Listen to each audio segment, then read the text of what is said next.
Hello everybody, I'm Scot Amos, executive producer for Lara Croft, the Temple of Osiris, here to introduce our newest dev diary. Last time around, we met some of our design team as well as our new characters in Lara's latest 4-player adventure. We also focused on the cooperation and competition mayhem that comes with 4 simultaneous players. Today, we're here to talk about one of the defining pillars and a fan favorite of this franchise, puzzles. We're lucky to have with us our lead level designer and the puzzle design guru of both Guardian of Light and Temple of Osiris, Jeff Wajcs. Amos. Wajcs. Yeah, it's a thrill for me to be on the Lara Croft franchise. As you mentioned, I was on Guardian of Light, and when this chance came up at Crystal, I was excited to jump back into it.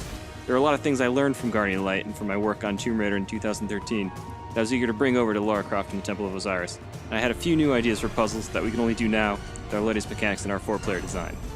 Which is kind of Jeff's way of saying that when you get stuck or frustrated at some of these crazy things he's come up with, you can please address all of your hate mail to him.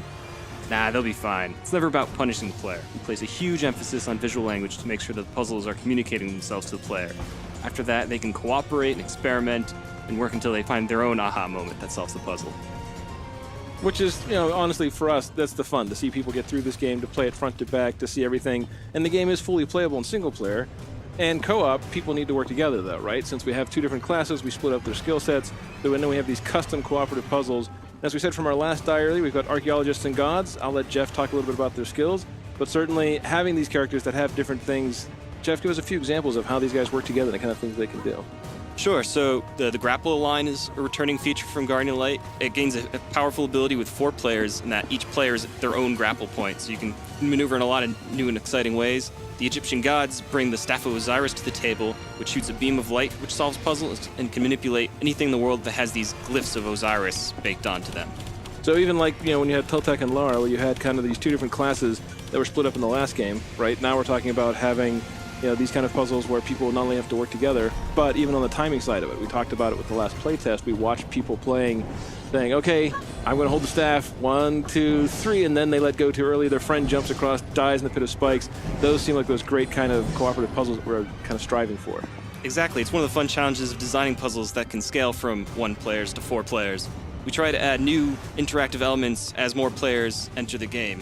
One of the simple examples that you'll see here is that in single player, Lara must manipulate the mirrors to destroy the rifts in Duat using the Staff of Osiris. Whereas in co-op, one of the gods must use their staff to lower this platform while Lara manipulates the mirror, and then another one shoots the staff to destroy the rifts. And it's just one example without giving too much away. And I know we have one particular snake boss called Apep that you'd put together, so you want to tell us a little bit about that guy? So yeah, this is Apep. He had rather humble beginnings. It was me, the designer, who first modeled and animated him and threw him into the game. And the first prototypes had these weak spots on his back that only the Staff of Osiris could affect. And then even after single player, I remember we had actually done it once where you had bunches of mirrors around the level, and then for multiplayer you started upgrading that a little differently. So we had this rough version that works with 1 player, and then we had to, how do we make it scale up for 2 players, 3 players, 4 players? How do we balance the puzzle elements with the combat? It's really taking these really bare-bone ideas and iterating through them with the rest of the team to bring it to its full fruition. It's important with these types of action puzzles and bosses that the player should know immediately what they need to do, and the real challenge comes from executing and working together to get that done. And that's where all the fun and hilarity ensues. Having a hand and a voice in everything that we build, we can make pretty extensive changes in a short time, kind of like the Oracle's Chamber area. Sure, we do a bunch of internal and external playtesting.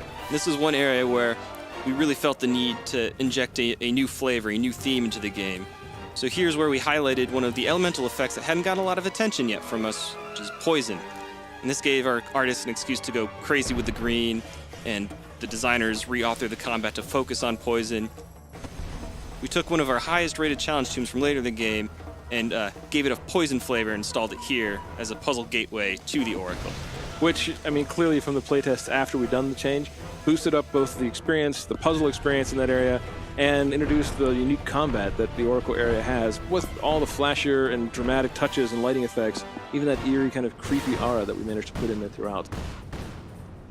So everyone, we hope you enjoyed another sneak peek into some of the new puzzle elements coming in Lara Croft, Temple of Osiris. Thank you, Wajcs, for walking us through what it takes to build some of these crazy puzzles. We're super excited to put the finishing touches on Lara Croft and the Temple of Osiris. You can all play it on December 9th, 2014 on Xbox One, PS4, and PC. See you all online.